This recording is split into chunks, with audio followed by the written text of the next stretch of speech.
सर्वप्रथम व्यासपीठावर बसलेले आमचे काकाश्री इंद्रपाल बाबूराव चौगुले, तसेच आमचे दुसरे काकाश्री श्याम बाबूराव चौगुले, आमचे बंधू सुभाष चौगुले, ह्या कॉलेजचे प्रिन्सिपल दहिवरे सर, तसेच प्रिन्सिपल पाटील सर आणि सर्व सन्माननीय व्यासपीठ, तसेच ज्यांच्या म्हणजे आपण जयंतीसाठी जमलं ते आमचे तर दैवतच आहे आणि तुमच्या व सर्वांचे दैवत.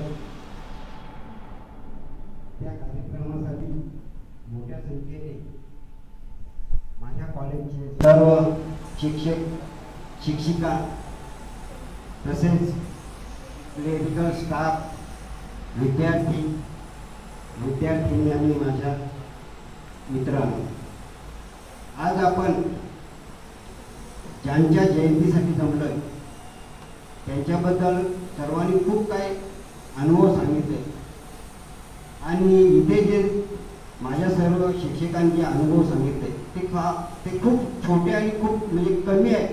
ते एवढे अनुभव आणि एवढे मोठे म्हणजे त्यांचे काय बोलतात की जीवनाचे जगण्याचे सूत्र आहेत तर ते इथे आपण सर्वांच्या मुखातनं ते पूर्ण सांगता आले नाही किंवा येणार पण नाही.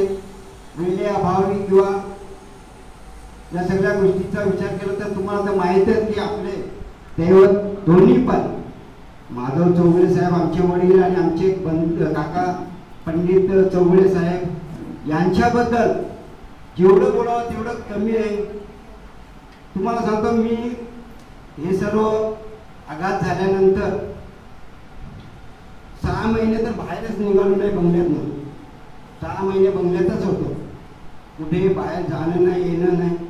त्याच्यानंतर असती बाहेर निघत गेलो व्यवहारामध्ये आणि लोकांमध्ये जसं मिक्स व्हायला लागलो तसं मला काही कामाच्या निमित्ताने बाहेर जायला लागलं. तर तेव्हा जिथे जिथे गेलो म्हणजे जिल्हा परिषद असू दे, पंचायत समिती असू दे, PWD असू दे किंवा कलेक्टर ऑफिस असू दे, कुठेही गेलो तरी सुद्धा इव्हन म्हणजे कलेक्टर ऑफिसला मी गेलो तर मला कलेक्टर साहेबांनी सांगितलं की बेटा तुमच्या वडिलांबद्दल जे आमचे काय संबंध होते ते मला शब्दात सांगता येत नाही. त्यांनी मला जवळ घेतला आणि सांगितलं की तुला काही पण अडचण असेल, काही पण गरज असेल तर तू न संकोच करता माझ्याजवळ ये आणि तुझ्या काही पण अडचणी असेल तर त्याला मी पूर्ण म्हणजे मनापासून मदत करेल. असे सर्वच करेल. म्हणजे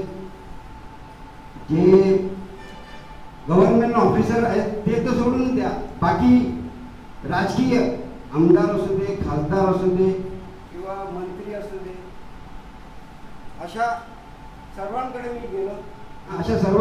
मी गेलो तेव्हा पण असं कधी कोणी मला दुजाभाव दाखवला नाही किंवा मला कोणी असं सांगितलं नाही की बाबा की तू थोडं थांब. जेव्हा गेलो तेव्हा त्यांनी मला पहिले समोर बोलवलं आणि खुर्ची दिली. असे आपले सर्वांचे चौगुले साहेब, त्यांच्याबद्दल बोलायचं झालं तर खूप काय बोलण्यासारखं आहे. तुम्हाला तर माहित आहे की आपल्या या महाराष्ट्राला छत्रपती शिवाजी महाराजांच्याच नावानं ओळखलं जातं. तसंच माझ्या वडुनगर गावाला माधव चौगुलेच्याच नावानं ओळखलं जातं. अशी त्यांची ख्याती आहे हे आपल्याला तर सर्वांना ज्ञात आहे. अशा अनेक गोष्टी आहेत की त्यांनी त्यांच्या जीवनामध्ये आम्हाला शिकून गेलेले आहेत. आमचे काका लोक आहेत किंवा आमचे बंधू आहेत, या सर्वांना त्यांनी खूप काय चांगलं म्हणजे मंत्र दिले. त्यांचे खूप मंत्र होते त्यांच्या जीवनामध्ये. त्यांनी एक मला मंत्र दिला होता, तो तुम्हाला मी इथे आवर्जून सांगेन. त्यांनी एक मंत्र असा दिला होता की डोक्यावर बर्फाची लादी, तोंडात खडी साखर आणि हातात सुई.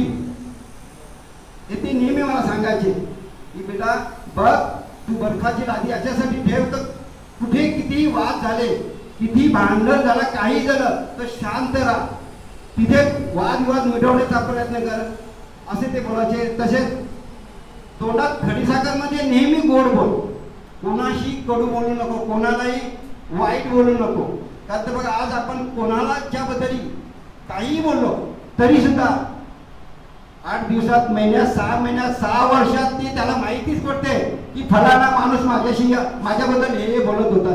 म्हणून नेहमी ते तसेच सांगायचे की नेहमी गोड बोल. आणि सुई म्हणजे जे पण काय नातं गोतं तुटलेलं आहे, वादविवाद झालेले ते जोडण्याचा प्रयत्न कर, असे त्यांची शिकवण होती. अशा प्रकारे त्यांनी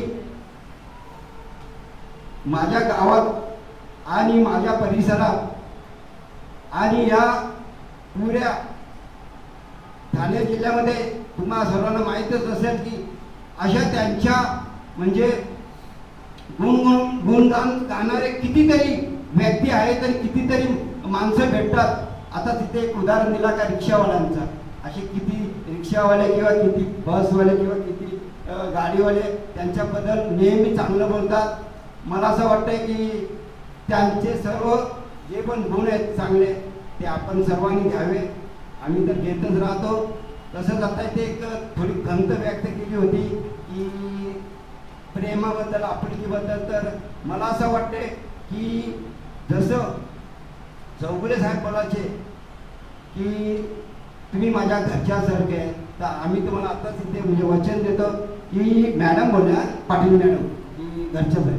तर मी सर्व शिक्षकांना आणि सर्व म्हणजे माझ्या शिक्षिकांना आणि सर्व स्टाफला हेच सांगेन की तुम्ही सर्व आमच्या घरचे मेंबर आहेत, घरच्यासारखे आहेत. याच्या पुढे पण तीच वागणूक तुम्हाला दिली जाईल की तुम्ही आमचे घरचे एक फॅमिली मेंबर आहेत.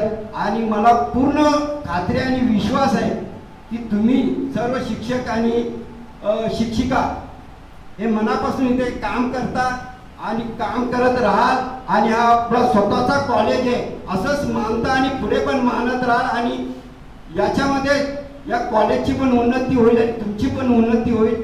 अशा प्रकारे हा भाव आपण ठेवून यांना जर ही श्रद्धांजली अर्पण केली तर ती जास्त चांगली होईल. एवढे 2 शब्द बोलून माझे भाषण संपवतो. जय हिंद, जय महाराष्ट्र.